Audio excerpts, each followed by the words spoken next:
Hello everyone, welcome or welcome back. So for today's video I thought we would do my July reading wrap up. I actually realised I haven't done a wrap up in honestly probably like a year. I don't really know why I stopped doing them, but I feel like I want to bring them back. Let me know if you want reading wrap ups. I will say pretty much all of these books are in reading vlogs, so I won't be going into full depth on them all, because if you do want a more in-depth review or to see my thoughts throughout reading these books, I will pop up somewhere the video where you can find it, or I'll mention it.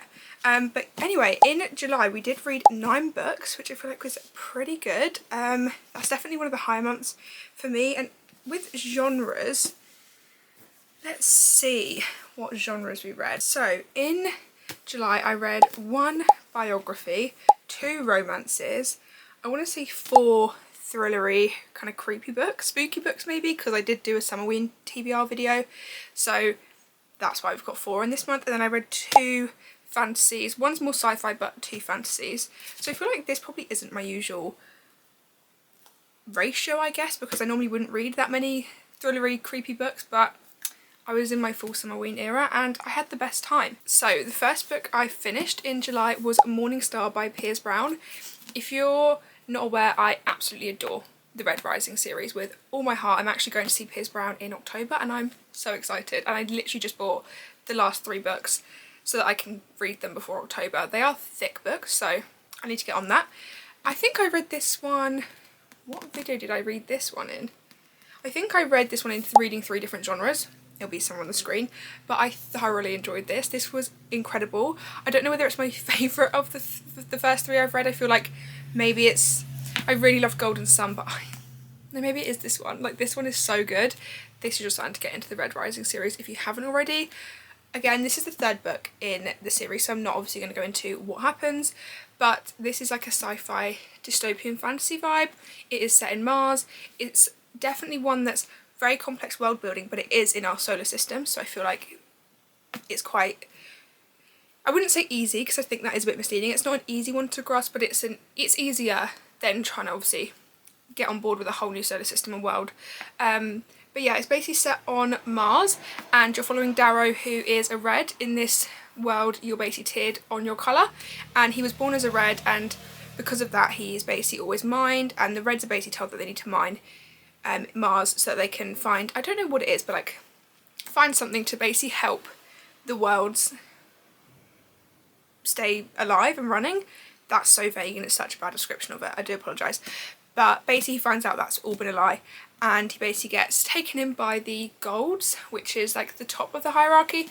He basically gets taken in by one of the Golds from this rebellion group, and they want to make him into a Gold so he can infiltrate, and guys, incredible. So the next one I read, which these are all from the reading 3 genres, and that is House of Hollow by Crystal Sutherland. This one's a really interesting one because it's definitely like a bit more paranormal, spooky, creepy. It's very short. I feel like this is such a fun, if you're really in the mood for something quick, spooky, and that you can probably just read in a day, this is definitely one I'd recommend. You basically follow 3 sisters. There's Grey, what are the other names? Grey, Iris, and Vivi. Yeah, so they basically disappeared when they were children for a month. No one knows what happened to them. They just magically appeared back in the street. They have no memory of it, and it's like this weird thing that's followed them their whole lives. They've kind of had this, they've not been famous for it, but like everyone knows them because of this story. And they all kind of go off, do their own things as adults, and then Ray, the elder sister, goes missing. So Vivi and Iris are trying to figure out what happened to her. And yeah, I don't want to say too much because obviously if you want to go in a bit blind. But yeah, this one was a good one. I rated this a 3-star. I feel like it was fun. It was an interesting premise.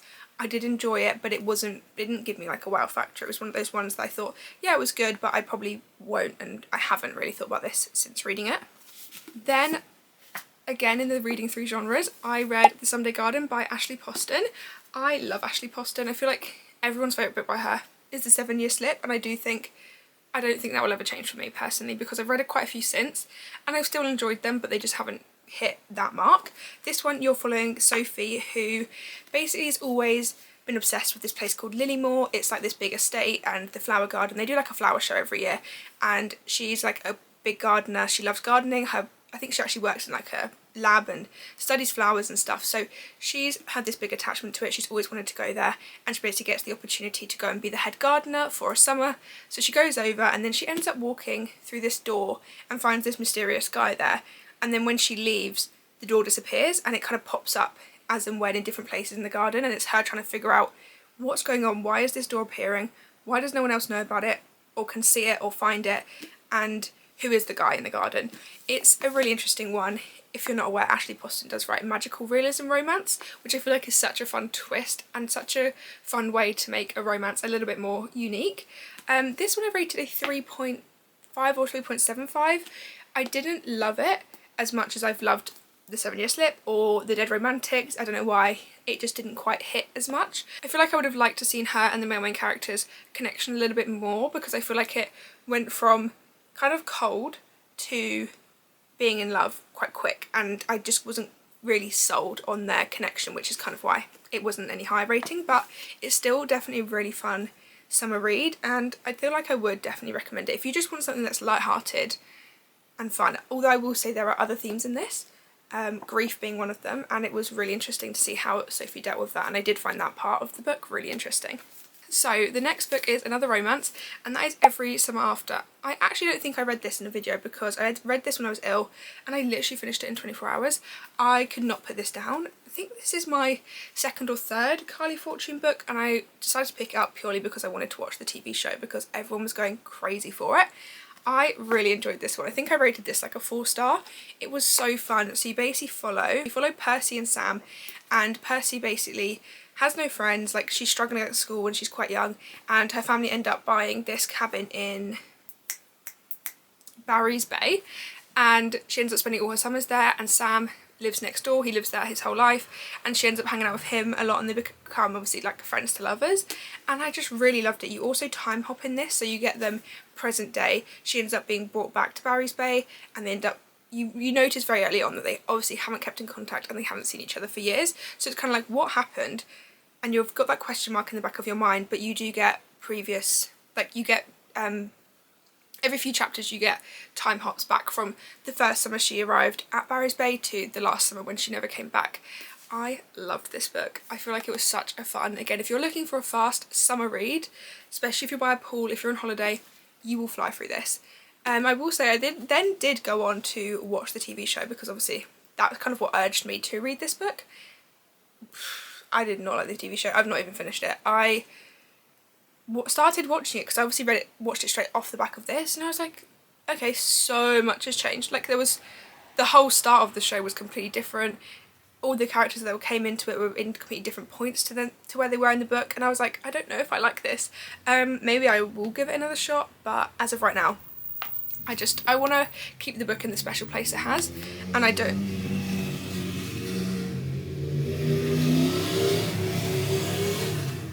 Jesus. And I don't want to ruin that. So the next book I read was in my Summerween reading vlog, and that is Final Girls by Riley Sager. I've read 2 other books by Riley Sager. I've read The Only One Left and The House Across the Lake. I really enjoyed both of those. This one, it didn't wow me as much. This one you're following a girl called Quincy. Basically, Quincy is a final girl, which is basically like she's the lone survivor of a massacre, and her, the other one, Lisa and Sam, are all final girls, so they've been like this infamous trio. They've never really met. They kind of like have very separate lives, and Lisa's kind of like in the limelight. She kind of does speak to the press about it and has done interviews. Quincy did like 1 or 2, I think, and Sam was never ever shown on camera. She never did any interviews, and basically Lisa ends up getting murdered, so Sam and her kind of unite, and they're trying to figure out what happened to her, and obviously the media's going crazy about it. But I will say, for a thriller, there wasn't really much thrillery stuff happening until honestly about like 60%. It was kind of just Quincy and Sam. Lots of weird things were happening. Quincy was kind of like, she's not in a good way in her life, and you can tell that very early on.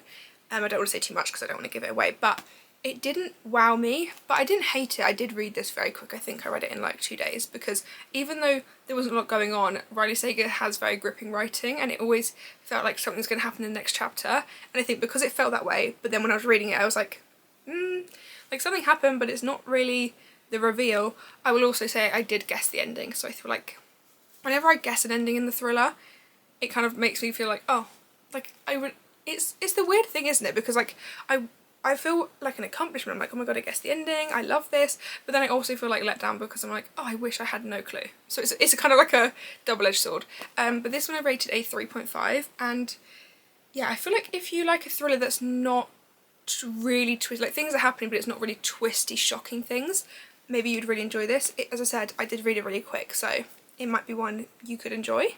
The next one is probably my favourite Summerween book I've read this year, which, saying that, I've literally only read like 3, so that could easily change. But this is a very high contender, and this is one I would definitely recommend if you are looking into doing a Summerween video, or you want to read something spooky, or you plan to read, like, if you need books for your October TBR, please add this one. Please add this one. This is the Southern Book Club's Guide to Slaying Vampires by Grady Hendrix. Firstly, I will 100% be reading a lot of Grady Hendrix ASAP, to be honest. I kind of want to do another Summerween video at some point, but I definitely will be doing a lot of spooky October vlogs, and this author will be definitely featured because I devoured this. I would say the first 20%, again, it was a little bit slow because you're getting a lot of background, you're getting a lot of character stuff, but after that 20%, guys, couldn't put it down. Like, all I wanted to do was read this book. All I wanted to do was know what's going to happen. I was frustrated, screaming at the book, like, angry, and then I was like, I don't know, there's just so much going on. But you are basically following, let me just make sure I've got the main character's name right, because I actually, where's the, Patricia. So you're basically following Patricia.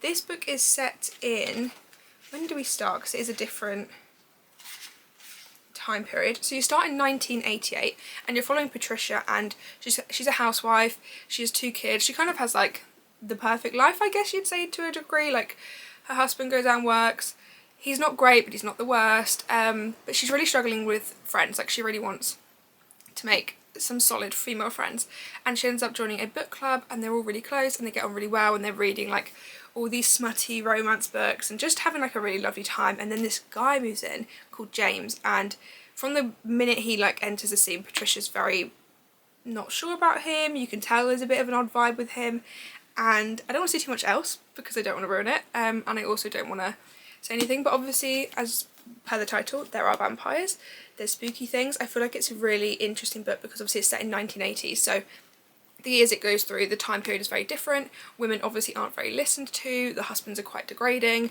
and it's a really interesting seeing like the women kind of at first accept that because that is the way life is, and then they, throughout the book, you see them kind of think, no, like, standing up for themselves and realising their husbands aren't these gods, and they, you know, they're not right, and they need to do what they, like, follow their belief in a way. That's very vague, but I just don't want to give too much away. But honestly, this was so much fun. I'm really, really excited to read more of his work, because if it's anything like this, I will eat it up. And then the last book I read in the Summerween video I did was A House with Good Bones by T. Kingfisher. This one's really kind of odd. So this one's a really interesting one. You're following a girl called Sam, and her mum is now living in her grandmother's old house, and her grandmother wasn't very nice. Like, she wasn't the nicest of ladies, and Sam basically decides, she's basically put on like a break. She's, what is her job? She is a, don't know if it actually says on here, but she's like an entomologist or something. She basically studies insects, and she basically has like a break in her workload where she can go and see her mum. So she decides, you know what, I'm going to go home for a bit, see my mum. Immediately she notices her mum's kind of really off, she's acting a little bit different, she's also very, very skinny, so immediately she's like, oh my god, what's wrong with her mum? And then all these weird things start to happen. It's kind of spooky and very eerie. You can tell very early on that something's definitely up with the house, and there's definitely like things that maybe haven't been spoken about, or like her grandma didn't really reveal to them. So it's definitely got that spooky element. I think I rated this a 2-star. I didn't love this one, unfortunately, because I felt like it really dragged. Like, honestly, we just got creepy things happening until about here, and then this part was just the good part, but it was so rushed, and it was also just like, wow, everything's happening at once. Why couldn't we have had like a bit more of a build-up? There is a build-up, but it just wasn't the payoff that I kind of wanted. Also, Sam obviously as I said studies insects. It's a really weird one. It's kind of like written like it's a really old sitcom. And you know when there's the main character's funny and then they like break the fourth wall and they'll look at the camera and like it's really funny. That's kind of how this was set up, but Sam just wasn't funny. So like she would have these moments and I would just think like it just would fall flat for me because I'd be like okay, like it just didn't quite hit. Also, because she works in insects, you get a lot of information about insects. I feel like every time she stumbles across a ladybug, you're going to find out every single role of the ladybug, where it came from, why it has this many legs, why it has spots. And in some parts it was fun, but it was just all the time, and I was like, I didn't read this to learn about the 8 different types of beetles. Like, as nice as that is, I'm reading to read and escape and immerse myself in this story, and it kind of felt like I was reading a textbook, so it kept pulling me out of the story, and then it would carry on and I'd be like, oh okay, I'm back in the story, but then she'd say something in the inner monologue and I'd be like, oh I'm back out. So yeah, this probably isn't one I would personally recommend, but if that sounds like your vibe, maybe you would enjoy it. I can respect anyone that enjoys it, but unfortunately like it's just not for me. And then my second to last read of July, which is in my Reading My July TBR video, which I believe will be out before this one, and that is The Jasad Crown. This is the second and final book to the Jasad Heir. Because it's the second one, I'm not going to say too much, but a quick summary on the Jasad Heir. You're basically following Sylvia, who is the Jasad Heir. Obviously, spoiler alert. And she's basically been hiding her whole life. Everyone believes that everyone in Jasad was murdered. No one believes there's any survivors to that. Like the basically massacre that happened years ago. And then basically one of the heirs of a different kingdom needs someone to... It's kind of like Throne of Glass, where Selena gets picked by the king to be his champion. It's kind of like that. So this heir is looking for someone to be his champion in these like game things. He picks her, and then obviously tensions arise. Let me tell you, if you want yearning tension, there is barely any spice in that book, but it is done all in the most perfect way. You will be yearning and rooting for them, and it was just so fun. This one, unfortunately, I didn't love quite as much. I feel like I loved the first maybe like 25%, and then we kind of just dragged through quite a few of the plot points and storylines. You do get 4 point of views in this book, which I loved, but yeah, it kind of just dragged, and it kind of made me think like, oh okay. I did end up audiobooking the last 50% of this book, which I'm glad I did, but I just wish it held me more so that I would have read it, if that makes any sense. The ending was crazy. Like that's the thing that kind of annoyed me with this book, because this felt dragged out, and then by the end of the book all I wanted was more chapters. I was like, what do you mean you're ending it there? Like, if you've read it you'll know. And I just was a bit like, why did we need all of this like pointless stuff for us to just like what we actually wanted to not be included? Anyway, I do still recommend this duology because it is really fun. It's such a unique magic and just like world. It's kind of like Egyptian inspired, which is like a fantasy like I've never read, so I did really enjoy that. But I will say, yeah, the first one was my favourite, and I think I rated this one a 3.75. And then last but not least, the final book I read in July was Tuesdays with Morrie. This is another one on my July TBR. Obviously this one is a lot shorter, and this one is actually a biography. You're basically following a guy called Mitch who gets back in contact with his late professor because he finds out he's actually been diagnosed with ALS and is kind of like at the end of his life. So he decides, they used to meet up every Tuesday when he was at college and talk about life and just talk about like all these different things. They were really close, and he basically decides to do that again, so he ends up seeing Morrie every Tuesday. And wow, this is a beautiful story, like gut-wrenching, heartbreaking, but one I think everyone should read at least once in their life, because there's definitely so many life lessons in this very, very short book. And I feel like it just depicts it so well, because even though Morrie is going through like this horrible time, obviously being diagnosed with ALS is like probably one of the worst ways you can, like one of the worst diseases you can probably go through, and it's so horrible to hear about his journey and see the progression of the disease and how it takes over him, but he still is such a light and such a bright soul, and he still wants to help people, and he still wants to impart wisdom and do anything he can, even though he's going through this thing. That doesn't define him, and that doesn't sum up his whole existence and like his whole life. Like it's very much, this is the end of my life. This is such a small snippet, whereas all of the rest, that's the focus, that's the main thing, and that's everything I've learned, and it's just so beautiful. So I do think this is one that everyone should read. It's obviously quite a short read, but I'm obsessed with it, and I've literally been like googling, because you can actually find interviews with Morrie, obviously because this is a true story, online, and you can like actually watch and see him. And there's a photo of Morrie in the front, which he just looks like the most lovely soul ever. This did make me cry, but yeah, I would highly recommend. And this one, I don't really like to rate biographies, because I feel like it's someone's life story, it's a real story, so it's not like rating fictional things is just like, oh well, you know, it's a fictional thing.